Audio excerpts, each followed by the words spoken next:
আমরা আপনাদের দেখানোর চেষ্টা করছি গণভবনের ভিতরের অবস্থা। আপনারা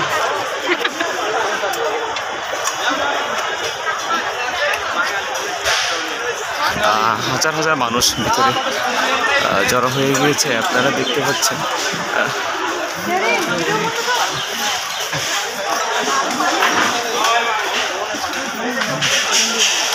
আপনাদের দেখানোর চেষ্টা করছি মানুষ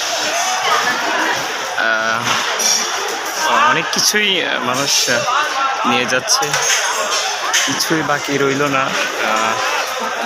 গাড়ি ভাঙচুর, তারপরে আগুন, এরপরে এমনকি ফুলের টবটিও মানুষ নিয়ে যাচ্ছে। আপনারা দেখতে পাচ্ছেন মানুষের হাতে হাতে, প্রায় অনেকের হাতে হাতে আপনারা কিছু না কিছু দেখতে পাচ্ছেন।